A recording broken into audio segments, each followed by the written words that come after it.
Hello, beautiful soul, and welcome to the Little Reader's house. I'm the Little Reader, and you are in my house, and it is an honor, privilege, and pleasure to have you, whether you're returning for your daily or semi-daily ritual, or it's your first time and you just wandered in. Here we channel, we talk to spirit, we read energies. I've got some decks that we're going to play with, but a constant recent theme is that rarely do we ever know intellectually what's going to happen or where we're going to be guided by spirit. So we just let it ride. If you're in for a penny, in for a pound, then get cozy and comfy. Check out our special guest, a tiny chip of soda light. Tiny, tiny, tiny. Cutest little thing. But very energetic and very much wanting to help guide this session. That's another thing. Inanimate objects.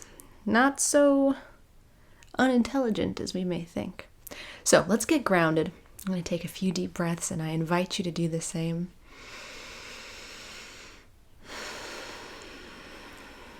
And let's see where the road takes us.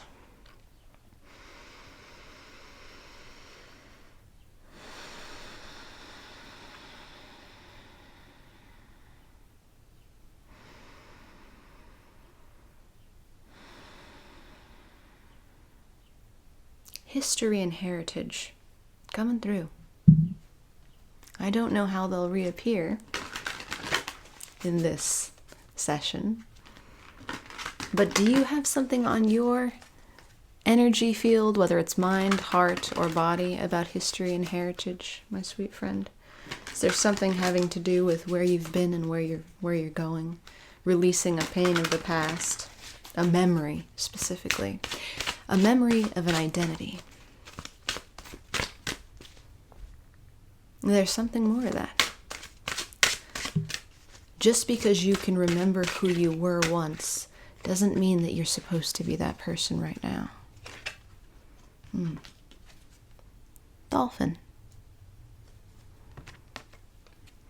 And this is the water crystal that appeared when Dr. Masaru Emoto showed water the word dolphin. We have a meditation deck as well. Let's take a look at that.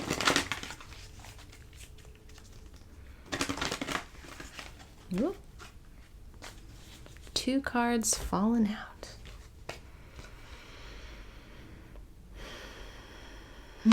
Heavy emphasis on mindfulness today. The first says, practice mindfulness by focusing on the present moment and your senses.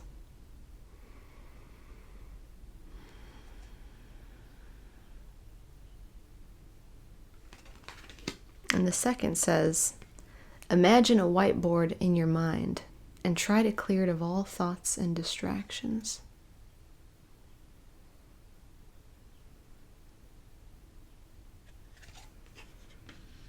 Dolphin.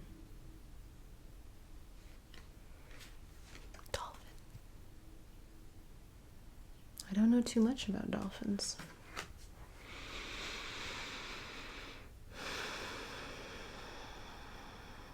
But I know about waters. And I know about the ocean. I know about the habitat. When the little reader was just a child, not that long ago, like 10 seconds ago, but I'm referring to between the ages of 3 and 12. The little reader had a huge affinity for water, ocean. It's never decreased since that time, but that's kind of when it originated. And being underwater, being submerged, was one of my favorite things. I would go into the pool and hold myself with the ladder, the pool ladder, under the water, far past the point of comfort, because I did not want to resurface. There was something about the depths. But the dolphin It does surface for air. It does breathe. It does come up. It's a mammal. It balances both between the element of air and the element of water.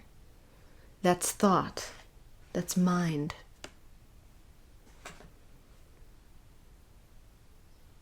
And emotion. Intellect and heart.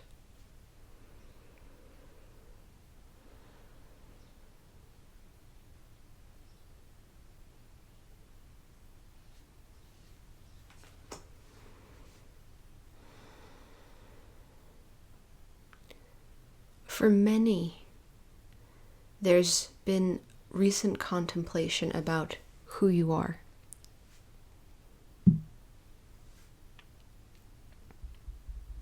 Who am I? As my beautiful teacher David G. would ask, who am I? One of the most sacred questions that we can place our awareness on. And for many of you, you tell me, beautiful soul, does it apply? You've been feeling an awakening in the heart space. You've been looking at the mind in a new way. And kind of like when you fold a paper multiple times, cut out a silhouette, and then unfold the paper, and all of these little selves are holding hands. They're all connected somehow. You've been looking at your identity with curiosity. Who am I? Where will I go? What will I do? I know who I've been. You can look through the past and see, okay, at this age, like the little reader was just doing a few moments ago, when I was 10, I would hold myself under the water in the pool because I couldn't get enough of being submerged in the element of water, the quiet, the silence behind it, the wisdom of it, receiving an unspoken transmission. And then maybe you'll look at yourself past that into adolescence or teenagehood. Okay, I've been that person. Then you'll look into your 20s, I've been that person. Your 30s, that person. 40s, that person. 50s, 60s, 70s, 80s, 90s. I'm not going to put a cap on you. 110s. You know who you've been. It's your personal heritage. It's your personal journey. It's your individual ancestral line that you yourself have crafted by varying levels of consciousness and unconsciousness. Sometimes you've been grounded in the present moment. You've been that blank slate, the whiteboard, and you've moved and made moves out of your heart's calling. You've taken risks and chances, and that has formed ripples in your identity. Other times you've been solidly grounded in the mind, letting the trains of thought passing by guide you. You jump on them, they take you to a destination, you follow. You as awareness have alternated between those moments of riveted life, where you're so there, and those moments of patterned impulses, where you're so everywhere. And all of those elements have created identities that now you look at, and you can remember who you've been. But Spirit wants me to tell you that just because you can remember it doesn't mean it's who you're required to be. In fact, when it comes to establishing your new identity, because so many now already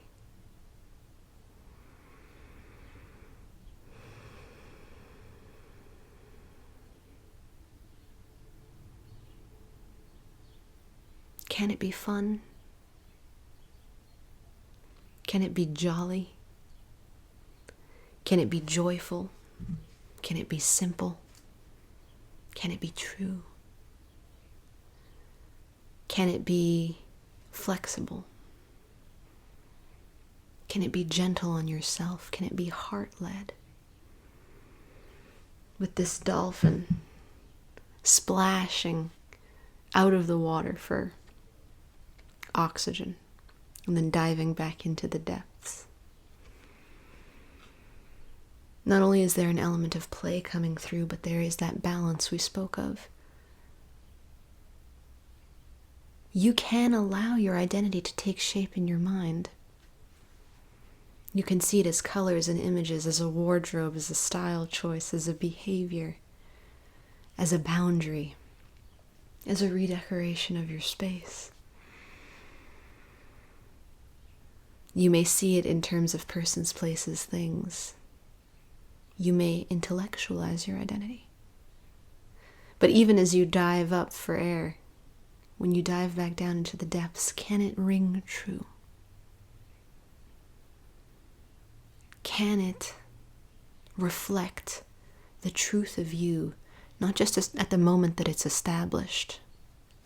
Well, one day I was feeling like I died, and so I changed everything about myself and about my space and about my life. Okay. But can it continue to ring true the next day? And the next day?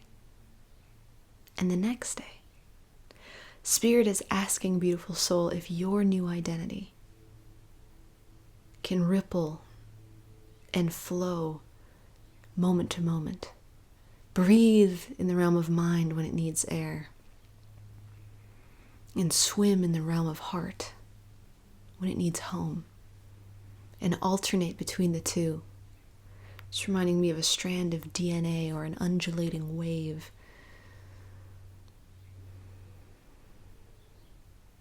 Can we be in balance as we reestablish ourselves, however we choose to do that? For you, beautiful soul, it may be choosing a new name. Maybe choosing a new form of self-expression, a new location to live. For you, it may also be releasing all attachments to a particular sort of expression. And each day when you rise, choosing anew who you will be, depending on the truth of the emotions in your heart, the truth of the compass, the compassion. Funny how the word compass is in there. And letting it guide you. And for others still, you may say identity. What's that? I'm the all there is. All and nothing. I'm the white light of awareness.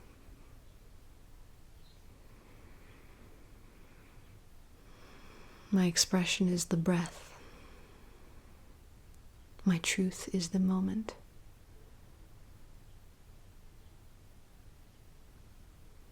Whatever it is, Spirit sees you doing it beautifully.